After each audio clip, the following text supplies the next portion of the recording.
श्री सूरी श्री राधा गुरुदेव भगवान की जय। कल की कथा में हम लोग सुन रहे थे कि किस प्रकार से श्री महाराज जी बैंक की और पोस्ट कार्ड की और सब प्रकार की सुविधा देते थे। उनका बैंक थोड़ा सा सामान्य बैंक से अलग चलता था। उनके बैंक में व्यवस्था ये थी कि जितने पैसे आप डिपॉजिट करवाएंगे उससे कई गुना ज्यादा आप ले सकते हैं, और अगर डिपॉजिट नहीं भी करवाए तो भी ले सकते हैं। उस पे ना तो कोई इंटरेस्ट है, ना ही कोई रीपेमेंट की कोई टर्म एंड कंडीशन है। ऐसा कुछ नहीं कि वापस करने हैं, पैसे ले जाओ और भूल जाओ कि हमने पैसे लिए थे। तो ऐसा अद्भुत बैंक श्री महाराज जी चलाते थे। महाराज जी से पूछा गया कि ऐसा आप क्यों करते हैं। महाराज जी ने कहा कि पंडित जी, जब सब बैंक लोगों से पैसे लेकर और उसके बदले में उतना ही पैसा देते हैं, कोई ऐसा भी बैंक हो जो पैसे ले और उसके बदले में हजारों गुना धन दे दे। तो ऐसा जो है उनका संत स्वभाव था। वो तो अभी हमने सुना कि संत किस प्रकार से परोपकार करते हैं। तो बाबा श्री मनसुख लाल जी की कथा हमें सुननी। कहते हैं वसुदैव कुटुंबकम की उदात्त भावना से परिपूर्ण श्री महाराज जी के लिए संसार के सभी मनुष्य अपने ही थे। उनकी दृष्टि में कोई पराया था ही नहीं। संत किसी को पराया मानते ही नहीं। निज प्रभु में देख ही जगत, यही सन करें विरोध। गोस्वामी जी ने श्रीमद रामचरितमानस में लिखा कि जो संत हैं वो किसी से द्वेष इसलिए नहीं रखते हैं क्योंकि वो सारे संसार को प्रभु में देखते हैं। उनको सारे संसार में भगवान और भगवान के जन ही दिखते हैं। ऐसी ही दृष्टि महाराज जी की थी। उनके लिए कोई भी पराया नहीं था। उनके लिए सब अपने थे और वे सबको ही अपना परिवार मानते थे। इस प्रकार भगवान और उनके भक्त, उन दोनों में अभेद बुद्धि रखकर सदैव उनका आदर और स्नेह से महाराज जी व्यवहार करते थे। महाराज जी सदैव भगवान के भक्तों का भगवान के समान ही आदर करते थे, और करना भी चाहिए। जो भगवान का भक्त है वो साक्षात भगवान का ही स्वरूप है, इसलिए उसका आदर तो करना ही चाहिए। तो इस प्रकार से महाराज जी की बड़ी सुंदर भावना थी। कहते हैं कि श्री सुदामा कुटी में जब महाराज जी निवास कर रहे थे, हमने सुना था कि पहले महाराज जी गोवर्धन में रहते थे। गोवर्धन से जब वृंदावन आए तो वृंदावन में महाराज जी सुदामा कुटी में रहते थे। तो सुदामा कुटी निवास काल में आपके सानिध्य में रहने वाले बहुत से संत थे, और सब लोग महाराज जी के परिकर ही थे। बहुत से संत महाराज जी के साथ रहते थे। उनमें से एक थे श्री मनसुख लाल जी, एक श्री रामचंद्र दास जी थे जिनको बड़े पुजारी जी कहा जाता है, एक श्री भगवान दास जी थे जिनको व्यास जी कहा जाता है, और एक श्री परमहंस जी थे। आदि ऐसे अनेक संत थे जो महाराज जी के साथ रहते थे और महाराज जी के परिकर में ही थे एक तरह से। कहते हैं इनमें से कुछ संतों का संक्षिप्त परिचय यही प्रस्तुत किया जा रहा है। कहते हैं बाबा ब्रज मोहन दास जी नामक एक संत बहुत ही विनोदी स्वभाव के संत थे।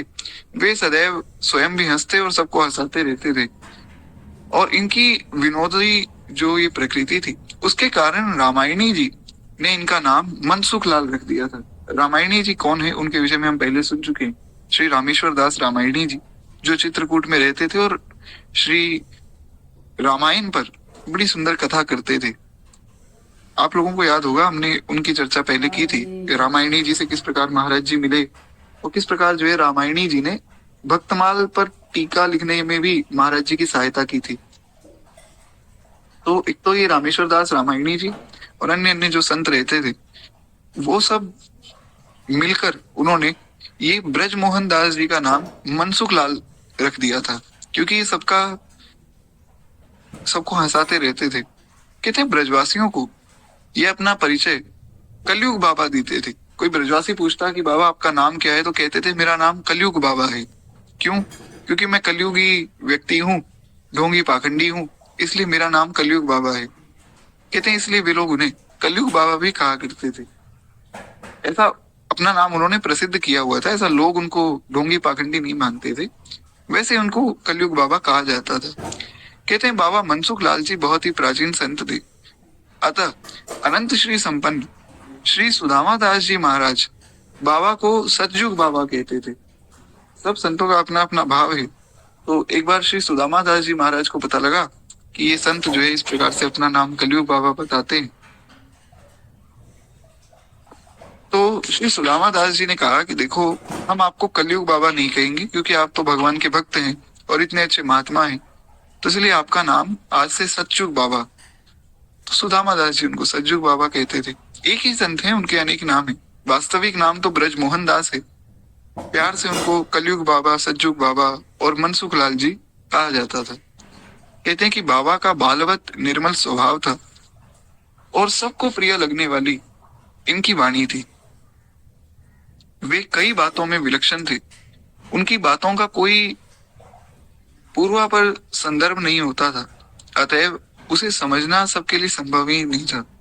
जिस किसी कथा प्रसंग को वे सुनते थे और सुन के आते थे, उसके अंश स्फुट अंश को वे जो है पुनः पुनः दोहराया करते। यानी कि कभी कथा सुनने जाते तो उस कथा में जो उन्होंने सीखा उसको बार बार दोहराते थे।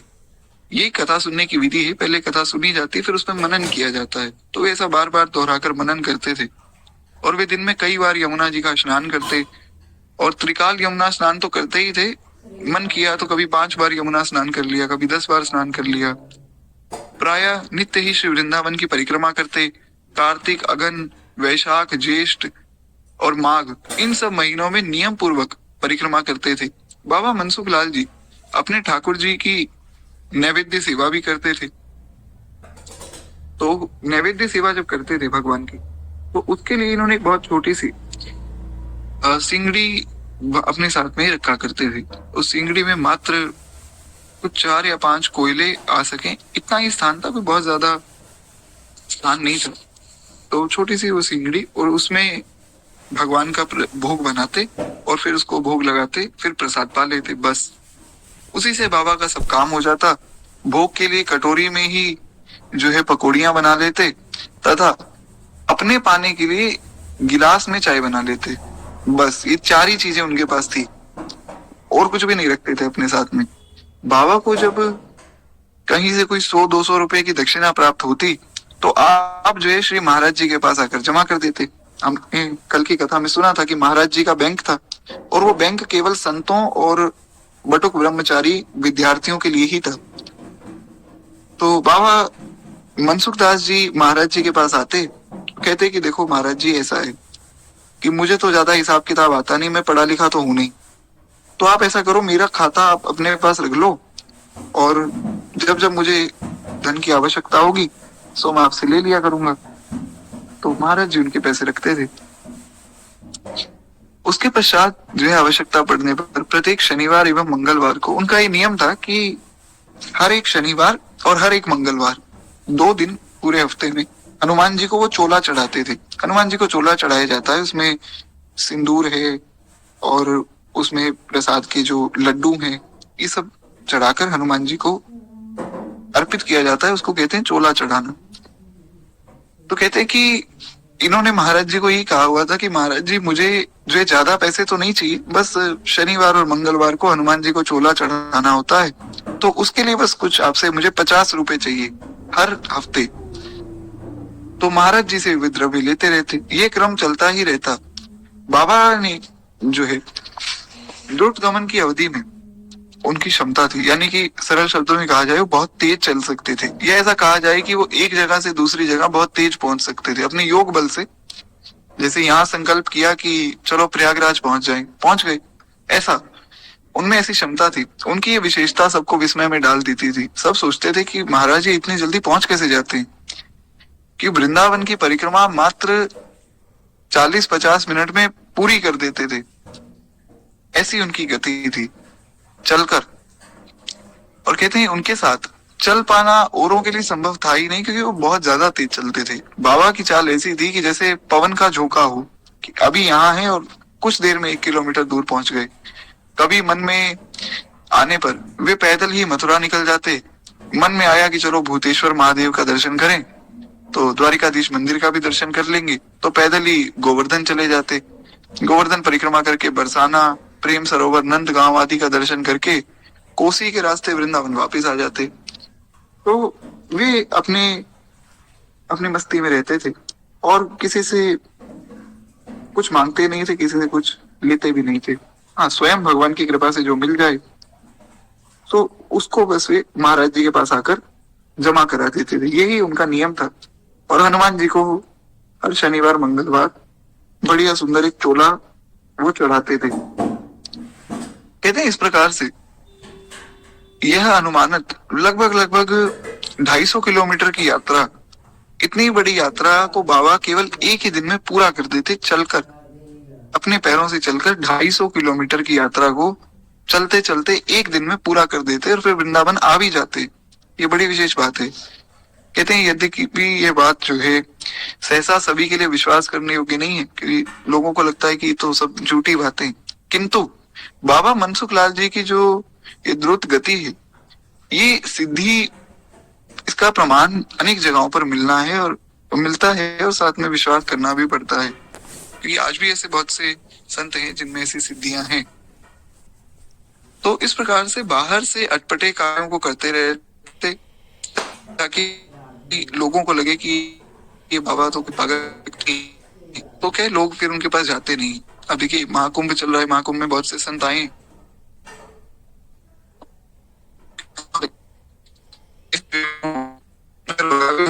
ताकि लोग सोचें कि बाबा जी तो बड़े गुस्से वाले हैं, इनके पास नहीं जाना चाहिए। ऐसा संत करते हैं ताकि उनको कोई परेशान ना करे। तो बाहर से बाबा ऐसी कुछ ना कुछ ऐसा कार्य करते रहते ताकि लोगों को लगे कि ये बाबा पास बैठना नहीं चाहिए। और अंदर से भगवान के ऐसे भक्त थे कि वर्णन भी नहीं किया जा सकता है।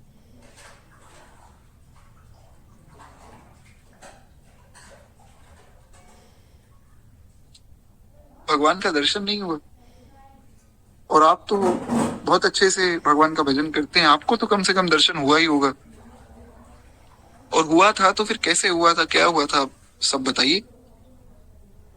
तो ऐसा सब प्रश्न जो है श्री महाराज जी ने किया। उस समय महाराज जी बहुत छोटे से ही थे, श्री दादा गुरुदेव भक्तमाली जी के सानिध्य में ही रहते थे, और तब उन्होंने प्रश्न पूछा।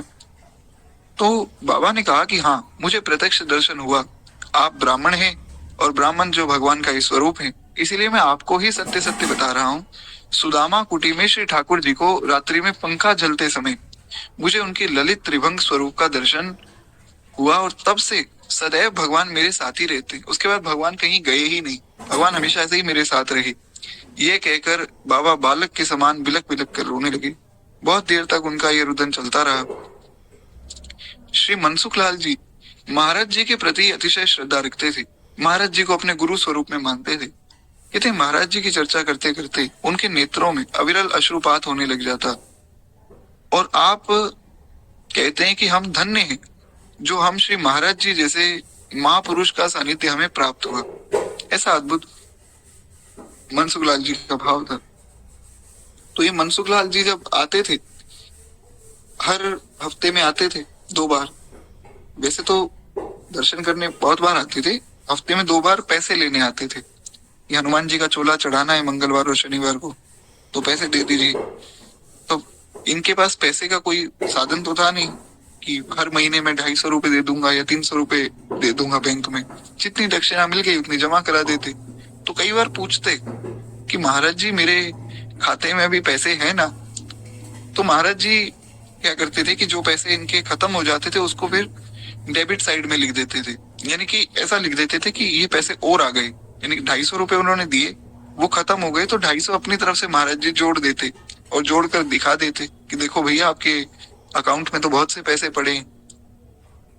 तो बाबा मनसुख लाल जी कहते थे कि देखो महाराज जी मैं तो अनपढ़ हूँ, मैं तो पढ़ा लिखा हूँ नहीं, और मुझे पता भी नहीं है कि आपने क्या लिखा, पर आपने लिखा है तो ठीक ही लिखा होगा। तो इस प्रकार से इनका ये नियम बना रहता है, नित्य ही चोला ये चढ़ाते रहते महाराज जी की कृपा से। और ऐसा अद्भुत इनका महाराज जी के प्रति गुरु भाव था। इस प्रकार से श्री मनसुख लाल जी महाराज की कथा भी यहाँ पूर्ण होती है। एक बार प्रेम से बोलिए भक्त वत्सल भगवान की जय। आगे श्री रामचंद्र दास जी बड़े पुजारी जी की कथा श्री गुरुदेव भगवान ने लिखी, इस कथा को हम सुने। कहते हैं श्री गोवर्धन समाराधन में हम चित्रकूट वाले जिन श्री रामचंद्र दास पुजारी जी का उल्लेख कर चुके हैं, उनसे पृथक ये दूसरे रामचंद्र दास जी, एक रामचंद्र दास जी पुजारी जी, उनका वर्णन हमने पहले भी सुना था, जो चित्रकूट में रहते थे और महाराज जी को जो है अपना गुरु स्वरूप मानते थे। महाराज जी की उन पर बड़ी कृपा थी। एक तो वो रामचंद्र दास जी थे। ये जो रामचंद्र दास जी जिनका चरित्र अब हम सुन रहे हैं, ये अलग हैं, वो अलग थे। ये थे सुदामा कुटी में वृंदावन में अनेक वर्षों तक पुजारी रहे श्री रामचंद्र दास जी। इनको बड़े पुजारी के नाम से जाना जाता था। ये वृंदावन में रहते थे। वो महात्मा चित्रकूट के थे। कहते हैं कि गेहुआ वर्ण, विशाल काय, भव्य वपु वाले श्री पुजारी जी ठाकुर जी की अत्यंत निष्ठापूर्वक सेवा करते थे। महाराज जी के प्रति आपके हृदय में अत्यंत श्रद्धा थी।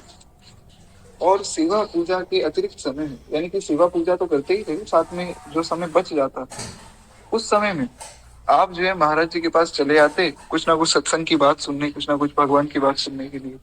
और वहां बैठकर हजारा माला के द्वारा श्री भगवान नाम का जप करते, अथवा कभी कभी महाराज जी से सत्संग वार्ता करते। इस मध्य में महाराज जी के पास रहने वाले जो विद्यार्थी गण थे, वो अपने स्थूल काय वायु प्रधान वपु का संवाहन मर्दन किया करते थे। इसका सरल अर्थ यही है कि जब श्री रामचंद्र दास जी महाराज, बड़े पुजारी जी, जब आते थे श्री महाराज जी के पास, तो सत्संग करते, अपनी माला जप करते। और जो विद्यार्थी गण थे उनको कहते कि देखो तो हमारे पांव दबाओ। ऐसा कहते हैं एक बार पुजारी जी की जंघा में एक फोड़ा निकल आया और क्रमशः जो है वो बहुत विकराल रूप धारण करने लग गया, बहुत बड़ा हो गया। तो वृंदावन में श्री रामकृष्ण सेवाश्रम, रामकृष्ण जो हॉस्पिटल है, वहां पर उनका उपचार कराया गया। उपचार के लिए श्री महाराज जी ही आपको अस्पताल लेकर गए और महाराज जी ही उनकी सारी सेवा करते रहते, क्योंकि वो तो जो फोड़ा था वो ठीक नहीं हुआ। तो चिकित्सक ने फोड़े से किंचित अंश लेकर विशेष परीक्षण के लिए आगरा भेजा। वहां जो जांच हुई, वहां से एक बड़ा ही निराशाजनक एक निष्कर्ष निकला, यानी कि जो आगरा में टेस्ट के लिए आगे खून भेजा गया ना उनका, कि ऐसी क्या परेशानी है जो इनका पैर ठीक नहीं हो रहा है। तो आगरा से जो रिपोर्ट आई, रिपोर्ट बड़ी आश्चर्यजनक थी। कहते हैं बड़े पुजारी जी को कैंसर हो चुका था। ऐसा उस रिपोर्ट में लिखा हुआ आया कि बड़े पुजारी जी को कैंसर है, तभी तो उनका पैर ठीक नहीं हो रहा था। तब जब सबने सुना तो महाराज सब बड़े हैरान परेशान हो गए कि पुजारी जी को कैंसर हो गया, ये तो बात ठीक नहीं। स्थानीय चिकित्सक ने जो है स्पष्ट कह दिया कि देखो, रोगी को आप चाहे जहां ले जाइए, अब इनको ठीक करना हमारे बस की बात तो नहीं, क्योंकि इन्हें कैंसर है और कैंसर का इलाज नहीं है हमारे पास। बड़े पुजारी जी की जंघा में अत्यंत ही वेदना थी, वे बहुत ही पीड़ाग्रस्त थे और पीव जो है वो चुभता रहता था। कैंसर की बात सुनकर वे मानसिक रूप से अत्यंत दुखी हो गए। उनके मन में था कि मैं भगवान की सेवा करना चाहता हूँ, पर मुझे कैंसर हो गया, अब मैं क्या करूंगा। उनकी समग्र चिकित्सा की व्यवस्था श्री महाराज जी के द्वारा संचालित हो रही थी। अब डॉक्टरों ने मना कर दिया तो महाराज जी ने कहा कि कोई बात नहीं, डॉक्टरों के द्वारा बहुत सी चिकित्सा हो चुकी है, अब हम चिकित्सा करेंगे। तो महाराज जी जो है स्वयं ही उनकी पट्टी करते और जो भी पी वादी है उसको साफ करते। और अगले दिन जो है श्री महाराज जी जाकर स्वयं नीम की पत्तियां लेकर आते और पत्तियों को निश्चित समय तक पानी में उबालकर कुछ उनका गाढ़ा सा एक लेप बनाकर, घोल बनाकर, फिर उनके घाव पर स्वयं अपने हाथ से लगाते। तत्पश्चात नीम की छाल को चंदन के समान घिसकर उसका लेप करते तथा नीम की पत्तियों की जो पिट्टिका बनाकर उस घाव को भर देते। इस प्रकार ऊपर से यथोचित रूप से वस्त्र से पट्टी को बांधकर फिर महाराज जी स्वयं उनकी सारी सेवा करते और उनके कपड़े भी महाराज जी स्वयं ही धो देते। और इस सेवा में लगभग उनको 2 घंटे 3 घंटे लग ही जाते थे। और ऐसा करने में कभी भी उनको कोई घृणा नहीं हुई, कभी भी हताशा नहीं हुई, कोई दुर्गंध नहीं हुई। ऐसा नहीं हुआ कि अरे मैं इनकी सेवा क्यों कर रहा हूँ। ये सब करते देखकर एक दिन तो पुजारी जी फूट फूट कर रोने लगे। पुजारी जी को खुद को बड़ा दुख हुआ कि बताओ, महाराज जी इतने बड़े महापुरुष हैं, इतने बड़े जो है स्थान के अधिकारी हैं, और दूसरी बात इतने बड़े प्रकाशक हैं, भक्तमाल पर महाराज जी ने इतनी टीका लिखी है, इतने बड़े संत होकर भी ये मेरी सेवा कर रहे हैं, मेरे कपड़े भी खुद धो रहे हैं, सब प्रकार की सेवा कर रहे हैं। वे बोले महाराज जी, मेरी ऐसी सेवा तो मेरी जन्मदात्री माता ने भी कभी नहीं की थी, जितनी सेवा आपने कर दी। महाराज जी ने उन्हें ढांढस बताया। महाराज जी ने कहा कोई बात नहीं, तुम चिंता मत करो, सब सेवा भगवान की कृपा से हो रही है, आप आनंद से यहाँ रहो और औषधि लेते रहो। तो नीम की औषधीय गुणों का जो वर्णन चिकित्सा के शास्त्रों में किया गया है वो सर्वथा यथार्थ ही है। किंतु यहाँ मुख्य बात ये थी कि महाराज जी जैसा महापुरुष इतना सत्य संकल्प था। अब आप सोचिए कि जब महाराज जी जैसे महापुरुष किसी की सेवा करें तो ठीक होगा ही होगा। तो ये सत्य संकल्प का प्रभाव था और महाराज जी की निष्ठा का प्रभाव था कि प्रयोगशाला में हुई विविध जांच में जो कैंसर घोषित किया गया था, जिसमें सब डॉक्टर ने कह दिया था कि कहीं ले जाओ, पूरे भारत में कहीं ले जाओ, विदेश में कहीं ले जाओ, ये ठीक नहीं होंगे, उन पुजारी जी की जंघा का वो फोड़ा धीरे धीरे सूखने लगा, विलक्षण चमत्कारी घटनाएं होने लगी। थोड़े ही दिन में वो घाव बड़े पुजारी स्वस्थ हो गए और उन्हें फिर वैसे ही कभी भी कोई बीमारी हुई ही नहीं, उनका कैंसर भी ठीक हो गया। डॉक्टर हैरान परेशान हो गए कि ये संभव ही नहीं है, हो ही नहीं सकता, पर वो हुआ। कहते हैं इस घटना के बाद वे कई वर्षों तक जीवित रहे। निश्चित ही ये सब आश्चर्यजनक घटना है, किंतु दूसरी दृष्टि से देखा जाए तो इसमें कोई आश्चर्य करने की बात ही नहीं। क्यों? क्योंकि जो महापुरुष अनादि काल से चले आ रहे, अत्यंत दुसाध्य भव रोगों को सफल चिकित्सा कर देते हैं, उनके लिए छोटे मोटे कैंसर जैसी कोई बीमारी कोई बहुत बड़ी बात नहीं। सरल शब्दों में जो महापुरुष किसी के सिर पे हाथ रख के उसको भगवान से मिला देते हैं, संसार का ही रोग छुड़ा देते हैं, वो महापुरुष किसी का कैंसर ठीक कर दें, कोई बहुत आश्चर्य की बात नहीं। तो ये सब महाराज जी की कृपा से ही हुआ। एक बार प्रेम से बोलिए श्री महाराज जी की जय।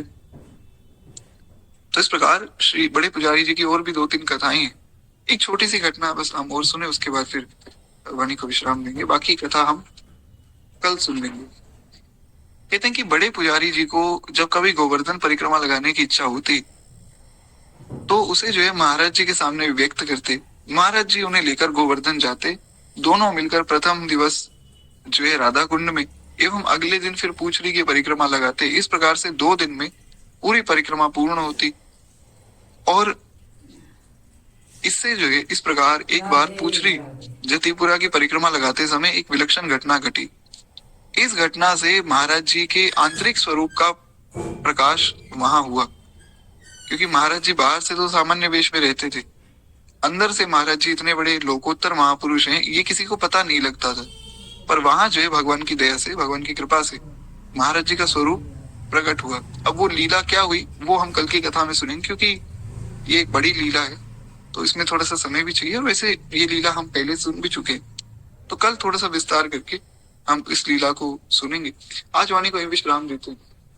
और एक बात, आज एकादशी है तो सबको व्रत तो करना ही चाहिए। देखिए एक मैंने और बात कही थी कि कोशिश करेंगे कि दोपहर में कुछ 4-5 दिन जो है दोपहर में हम लोग और कथा थोड़ी सी चर्चा करें, ताकि ये जो ग्रंथ है श्री दादा गुरुदेव भगवान की चरित्र का ये पूर्ण हो जाए। लेकिन क्या दोपहर में थोड़ी सी बात बन नहीं पाई, तो ऐसा करते हैं अगर सबको ठीक लगे तो 5 से 7 तक तो हमारी कथा चलती है। आज तो कथा ही 6 बजे शुरू हुई थी। कोशिश करते हैं कि 5 से 8 अगर हो जाए, जो लोग रुक सकें ठीक है, जो नहीं रुक सकते उनको कुछ आगे रिकैप मिल जाएगा, रिकॉर्डिंग मिल जाएगी, जैसा भी होगा देख लेंगे। अगर 5 से 8 रख दिया जाए तो क्या है कि हमारा ये जो ग्रंथ है ये पूर्ण हो जाएगा। फिर हम दोहावली या और कोई ग्रंथ साथ में शुरू कर सकते हैं। तो वो जैसा भी रहेगा ग्रुप में मैं आप लोगों को बता दूंगा। अभी हम लोग श्री भक्तमाल जी की आरती करें। एक बार प्रेम से बोलिए भक्तवत्सल भगवान की जय। इस धन्य नाभा भारती की आरती आरत हरे, ये भक्त भगवत की कथा सब विश्व का मंगल करे। इस धन्य नाभा भारती की आरती आरत हरे, नर जाति जब माया विवश अज्ञान तम में पग गई, जन भारती आभा तभी जग जग गई जगमग गई। अज्ञान माया मोह तम की काली माँ कलई धुली, सत प्रेम समता सत्य सुख शुचि कंज कलिकाई किली। उलूक खल कलिमल सकल उड़गन प्रभात हो गए, तब सब पथिक सुंदर सुखद हरि भक्ति पथ को पा गए। इस भक्त माला के सकल हरि भक्त जन दाया करो, सच्ची अहिंसा भक्ति में विज्ञान दे माया हरो। इस धन्य नाभा भारती की आरती आरत हरे। बोले भक्त वत्सल भगवान की जय। बाल कृष्ण लाल की जय। श्री भक्तमाल भगवान की जय। भूत भावन भोलेनाथ भगवान की जय। सब संतन की जय, सब भक्तन की जय। आज के आनंद की जय। जय जय श्री सीताराम, जय जय श्री राधेश्याम। नमः पार्वती पतये, हर हर महादेव शंभु हर। ये तो किसी को कोई प्रश्न आदि हो तो व्हाट्सएप पे चर्चा करेंगे, बाकी उसका मैं अपडेट अभी ग्रुप में भेज देता हूँ कथा का। तो जो लोग 8 बजे तक रुक सके बहुत अच्छा है। तो क्या है कि 5-7 दिन में ये ग्रंथ हमारा पूर्ण हो जाएगा लगभग, जनवरी के अंदर अंदर। फिर क्या है, आगे फिर हम दूसरा करना शुरू कर सकते हैं। श्री सीताराम, श्री राधे श्याम।